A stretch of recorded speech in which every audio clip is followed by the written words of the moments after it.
It's time to check Adam's voicemail. Hey, regarding the whitest songs ever, I have to put a word in for You Left Me Just When I Needed You Most. And the greatest thing about it is the guy has a complete pedophile porn star name, Randy Van Warmer.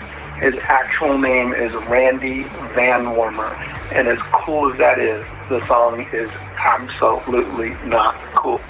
Love the new category. Let's hear some challengers. Get it on.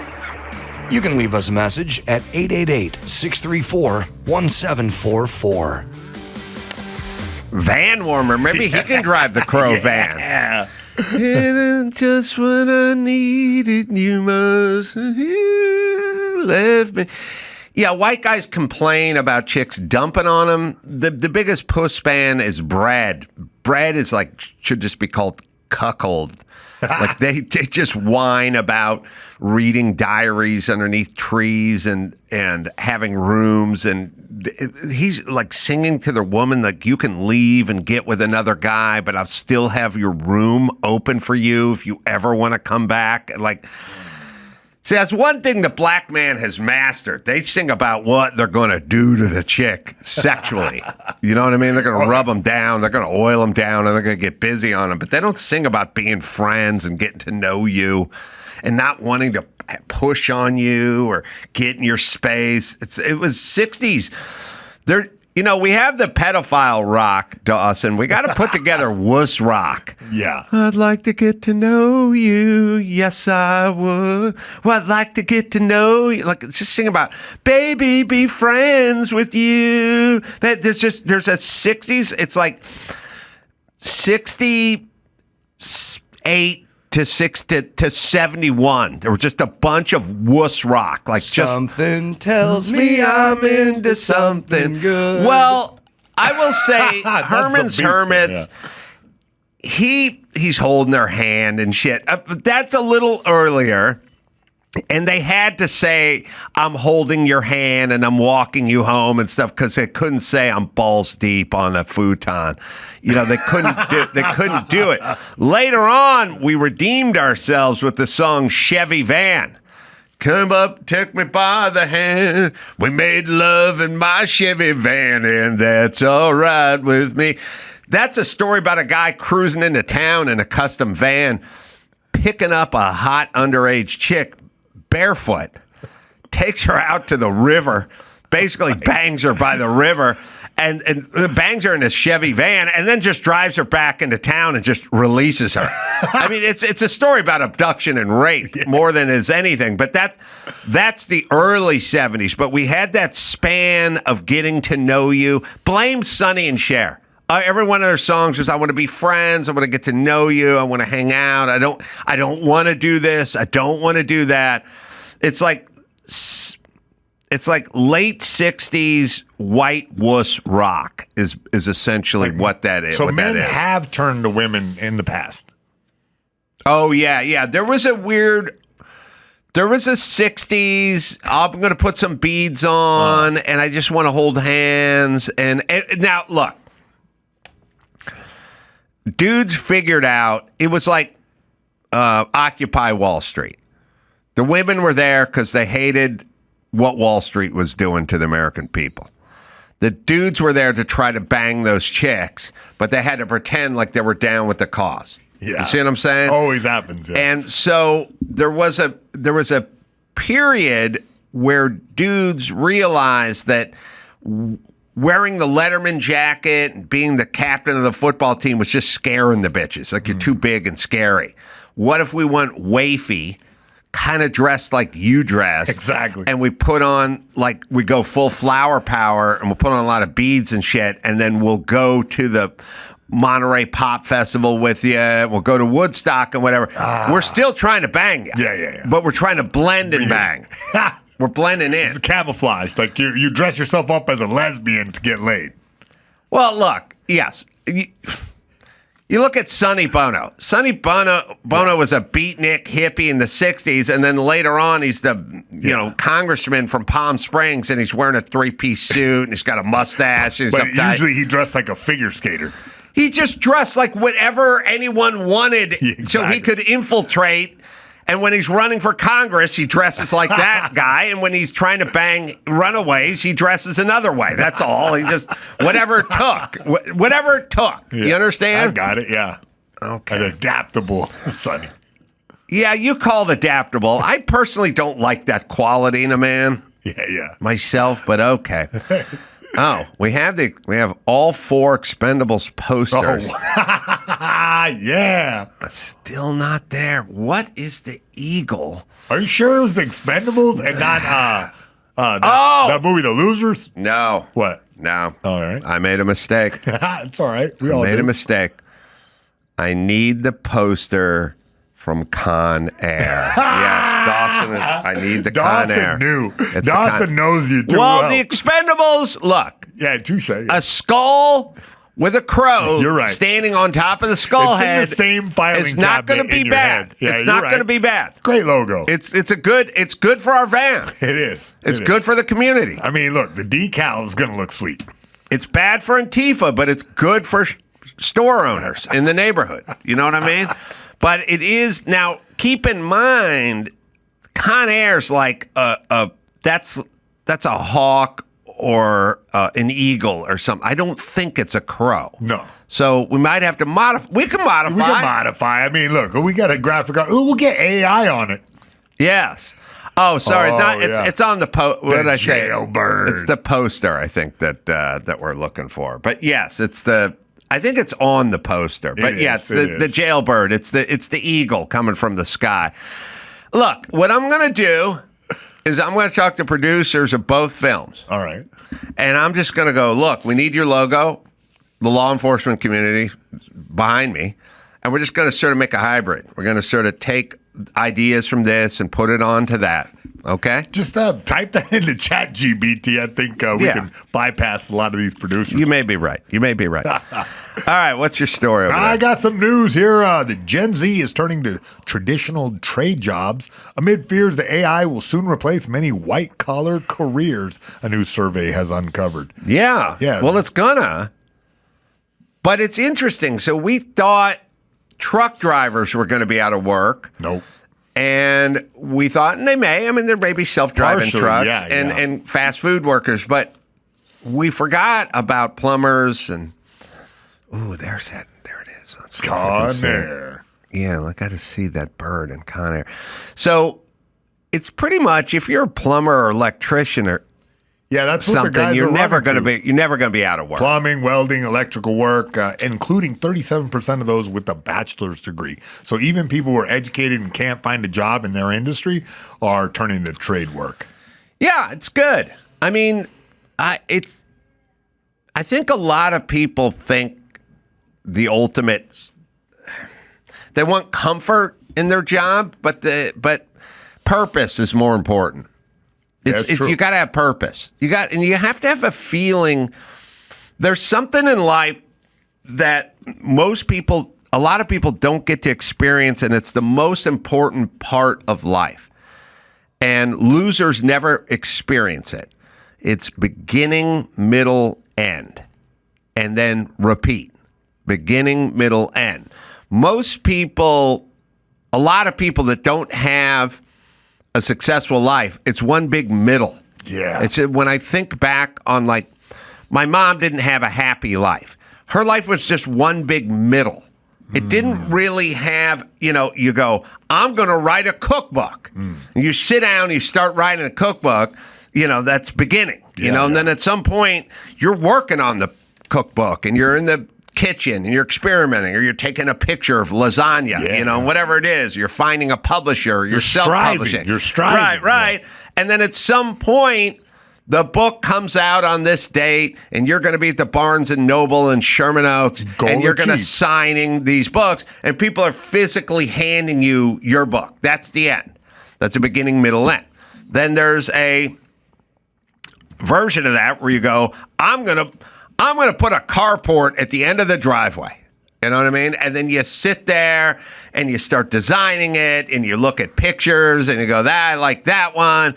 And then you buy the lumber and then at some point you pull your car into the carport. Beginning, middle, end.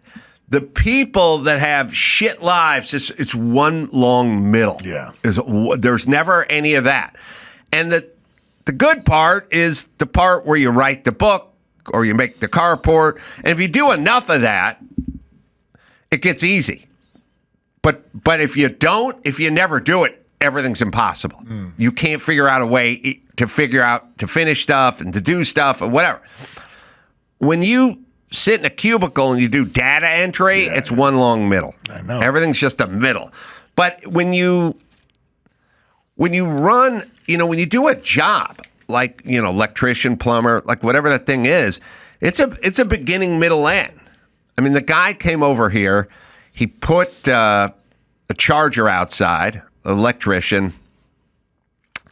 I'm handy electrically, but I'm not good enough to pull 240 out to the outside of the house.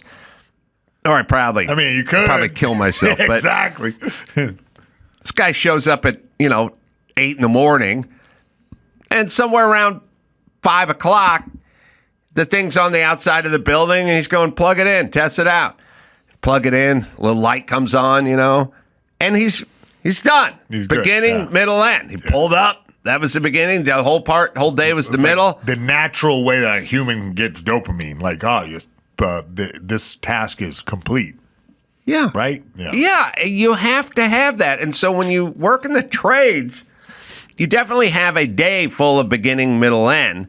Sometimes the middle lasts, 4 months because it's the length it takes you to build the garage or whatever it is. But you get the end, and then you get the satisfaction, and you get the experience, and then you apply that to everything, and then nothing's any big deal. And it's like, I talk to people all the time, when you talk to someone like Jimmy Kimmel, he's done so many beginning, middle, ends that when stuff comes around, it doesn't mean anything to him. Like, you just go, when we started the Feast of San Gennaro, he just went, we need a Feast of San Gennaro in Hollywood. And I was like, okay. How do you start a feast? He's like, I'll figure it out. Next thing you know, there's Tommy Lasorda, and they're auctioning off Shaq's shoe, and the money's going to the kids, and there's Ferris wheels and food everywhere, and the streets are blocked off, and it's like, yeah, just start a festival. 1,000, 2,000 people show up. Yeah. It's or you never do. And I think too many people sitting in cubicles with no beginning, middle, end, their brain starts to rot away. Yeah. They get horrible, horrible ideas. They lose their ability to decipher things and to assess risk and so on and so forth. And then something like COVID comes down the pike and they get decimated. Not by COVID, but by the ideas. Their fucking brain is so weak and so easy to scramble that when a shit idea like COVID comes down, they don't know what to do. Now, they're just fucking double masking it alone in their car. And they're wiping down, produce before they bring it into their house because their brain is fucking rotted.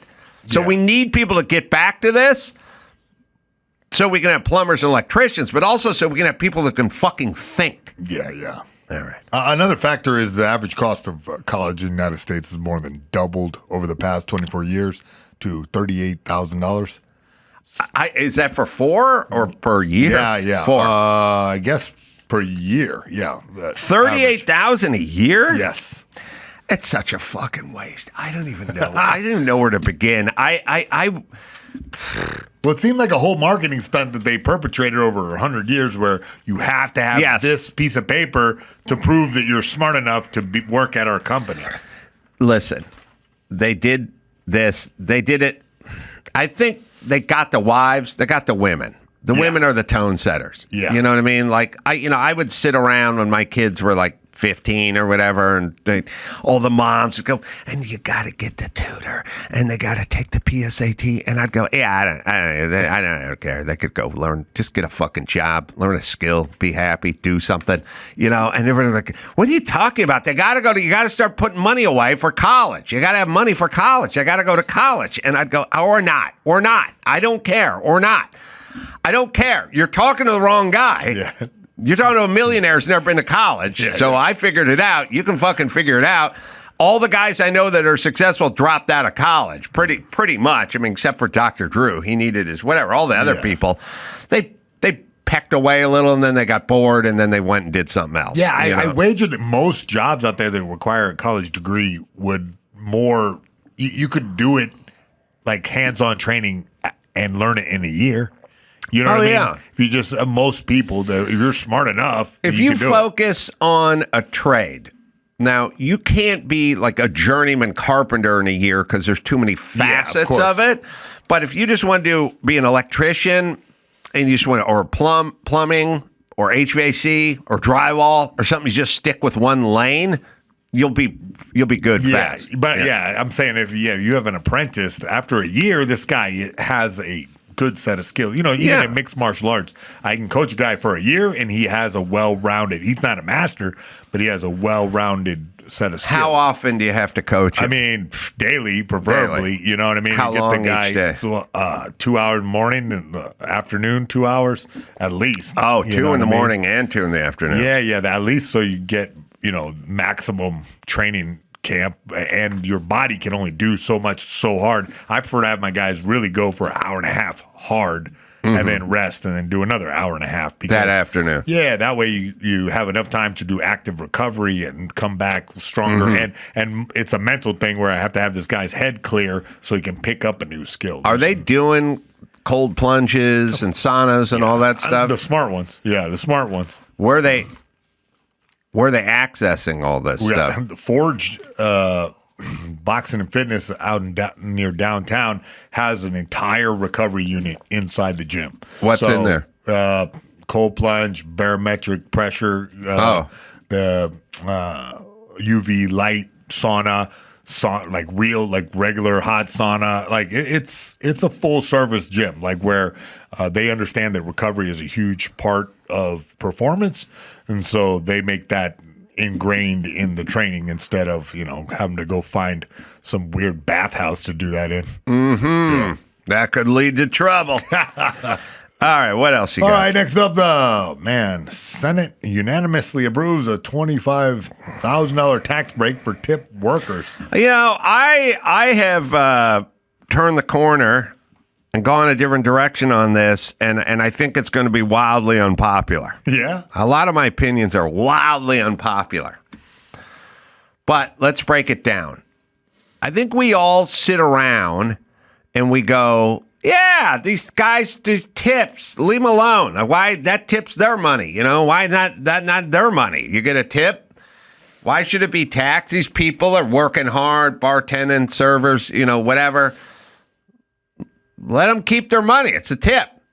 And I would sort of like, in that camp, I went along with it. I was like, yeah, all right. Some guy gives you money. That's your money. That's your government don't need to get their hands on that.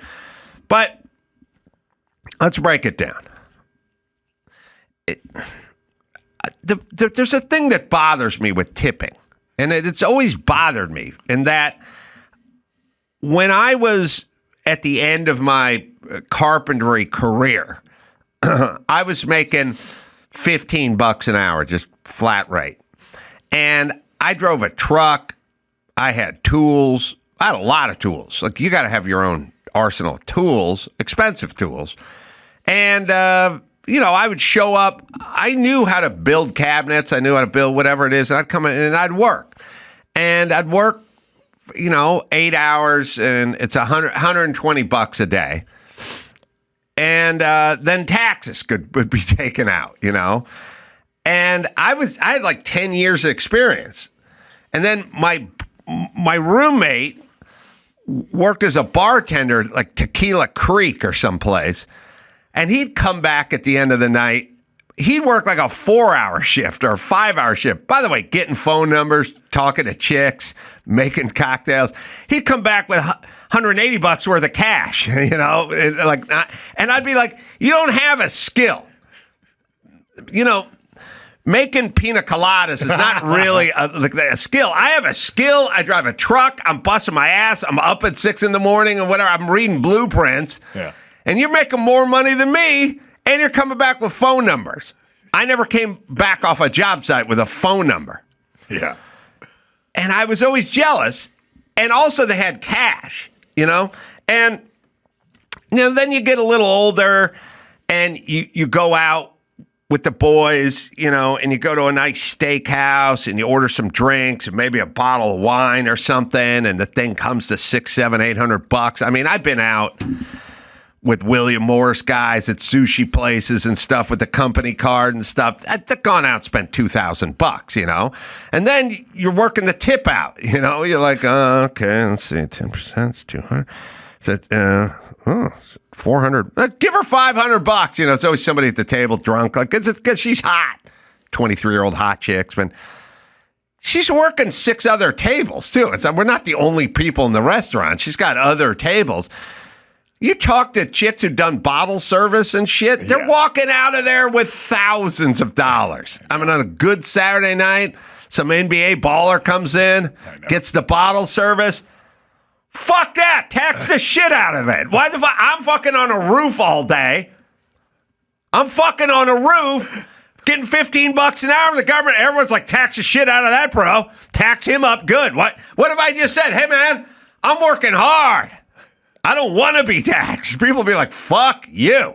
You're getting taxed. So 23-year-old hot chick who's walking out with big handfuls of fucking cash over doing nothing all fucking night in air conditioning. And by the way, you work in a field where, what the fuck? The bottle service. All right, it's $1,000 for a bottle of what? You know, vodka? Yeah. You're getting tipped based on just bringing a bottle out? Like, and also, what's the difference? There's jobs where nobody tips. Like, you know, you work behind the grill at a McDonald's. I work behind the grill. I never got a fucking tip. So you just some hot chick who walks around, drops off drinks, or there's a bottle of wine, and the bottle of wine's $300. You're just getting tipped on that versus a bottle of wine that's $18 or $31. Same bottle, same cork, same thing, same whatever. Fuck you. Tax the shit out of them. Tax those tips. Wildly unpopular free opinion. fucking money. Why do you guys need more free money? And by the way, if you're in an industry where you're being tipped, you're either serving booze or sucking dick. You're not doing anything. You understand? You don't have a skill. We don't need you. You're just bringing people shit. You don't have a skill. I don't care. You're bringing people food. That's not a skill. You're making a drink, or you're you know, giving a rub and tug, or whatever you're doing. It's not. You're in. If you're in a business that gets tips, you're probably hurting humanity. You are either bringing them booze or dealing blackjack. Yeah.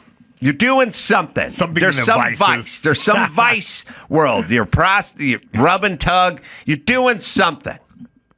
So you don't tip the plumber who comes to your house. You don't tip the electrician that comes to your house. You don't tip the guy at the Home Depot who gets the rolling ladder and goes up a story and gets, you know, measuring off anchor chain for you and cuts it and wraps it, puts the thing on it and hands it to you. No tip for him. There's no tip. There's no tip for cops or firemen. There's no tip for any. I did construction my entire life. I never got a fucking tip. But you bring me booze at an airport, we got to tip you out? A thing any 14-year-old could do. Any 14-year-old could do what 90% of tip jobs any 14-year-old could do. I mean it. What is a tip job? Like, you don't tip surgeons. You don't tip skilled people. You don't tip your lawyer. I mean, they fucking billable hours that gouge the shit out of you. But you don't. Where's the tipping in our society? It's massage. Okay. Uber Eats. Uber drivers, Delivery guys, delivery guys, and people that either bring you booze or carbs or get you addicted to gambling or sex. It's all vice. It's all people being bad. Yeah. It's uneducated people with zero experience, no life skills. By the way, if you just said, look, tomorrow I got a magic wand. You go, we can get rid of, I can get rid of a group. Okay, who are we going to get rid of? Air traffic controllers. Oh, don't do that. Don't do that. Don't do that. Do not. Cops. Nope, don't do it. Firemen. Nope. Loggers. Nope, don't do that. Farmers. Nope, don't. Surgeons. Nope. People who get tips. Yeah, we probably get rid of them. I don't see like we would need them. Fucking 40-year-old dudes with ponytails and fucking high school education. Like we don't need people who get tips. Yeah. And it can all be replaced the following day. Air traffic controller, surgeon, fireman cannot be replaced later that day. Tip people that day. All of them. You're worthless. We should be taxing you at a higher rate. More tax on tips. More tax on tips. Yeah. That's a popular opinion. Well, first I'm off, with you. let me tell you about the siren song of tipping. Yeah. You got some chick, right? She's 23. She's making more money than a fucking school teacher and a fireman combined working at a nice restaurant or a nice club, right? Yeah. But let's check in with her when she's 40. Time not been so good, been partying a little with some of the customers and so on and so forth. Now you get this poor person and they're in the worst position anyone can be in. Like a 40-year-old dude or a 50-year-old dude or 50-year-old dude. Zero skill. No skill. Your skill set is bringing plates from one place to another place. You bring plates and a glass. Your number one skill is probably, if I'm being honest, carrying a full martini through a restaurant and not spilling it. Don't you think? Yeah. That's your number one skill. And now you're old because you couldn't walk away from this shit. I've had these people where they go like, fuck, man, I used to make $400 a night bartending. Now I'm a fucking, dad wants me to go to CPA school or something like that. Like, I don't want to take half the money and sit somewhere all day. Yeah, but at some point you get old and you're still a fucking bartender. I was in Hawaii, had the families and the friends and the friends and the families and the whatever. It was like my turn to pay. And there's a guy, just 45-year-old dude, just waiter, and he was serving our table, whatever. And I was like, all right, give him the bill was $800 or $700. It was expensive. Bunch of people, drinks and stuff like that. I was like, give the guy $200 or something. Everyone's like, give him $250. Never complain. I was like, who cares? And it's like, well, this is how he makes it. Yeah, he's 45. He has no plan. He's never left this thing because he gets tipped so well these guys. Why the fuck should a bartender or waitress at a nice restaurant make much more than a school teacher, a cop, or a fireman? The school teacher gets taxed and tipped. I mean, not tipped, but taxed, right? No tip, tax. Fireman, no one says, let's not tax cops. Let's not tax firemen. Let's not tax school teachers. All we do is complain, school teachers don't get paid enough. First off, they never fucking work. School teachers never work. They have 3.5 months off during the summer. They take every fucking holiday, every Martin Luther King, Arbor Day, whatever. It's all off. Every third Monday is a free day where they study at home or whatever. But fuck, school teachers never work. They don't work half the year. Okay. But the complaint is they don't get paid. Okay, well, if I had a job where I didn't work for the entire summer, okay. Well, why don't we do a thing where we go, let's not tax school teachers. Mm-hmm. Let's incentivize people to go. And with this talk that we do all the time where these people don't get paid enough. They don't have enough money to live in the neighborhood they work in. The cops, the firemen, they don't make enough money to live in the neighborhood they serve. Good. Don't tax them. But let's tax the shit out of the people that are just bringing people booze. All you do is bring people booze. That's all you do. And carbs.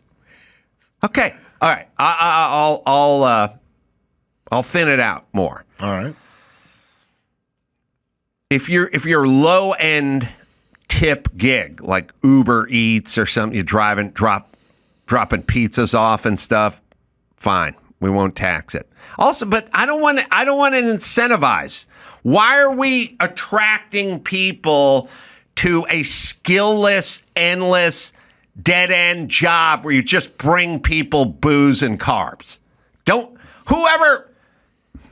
Any parent ever look at their young son and go, I hope one day he's a bartender, or he brings people food, or he deals pinochle? Is that a wish? Is that a goal? No. Why is that incentive? What we're attracting. Now you go, fuck, bartender at a decent steakhouse not being taxed on tips, you're going to make twice as much as a school teacher. So fuck it. Yeah. Why train? Why we have a cutout for the Benihana chef? Yeah. Okay. You're right. Look, here the cutout is if at some point during the course of your job, you take a spatula and flip a shrimp tail into your hat. Yeah. We're not taxing. I mean, we're not taxing that. You're fucking. That's a skill. That's a skill. That is a skill. Yeah. Yeah, that guy could have been a surgeon. Probably, I'd let him operate on me, honestly. Yeah, Benihana, cut out for Benihana. Good point. All the rest, no. But we're not going to tax tips. We will tax tips, but we're not going to tax school teachers. So come on down. What if plumbers start low bidding their jobs, but letting you know you have to tip me? Like it's a $500 job. I'm going to charge you $100, but you have to give me a $400 tip. So I don't get taxed on it. Oh, all right. Yeah.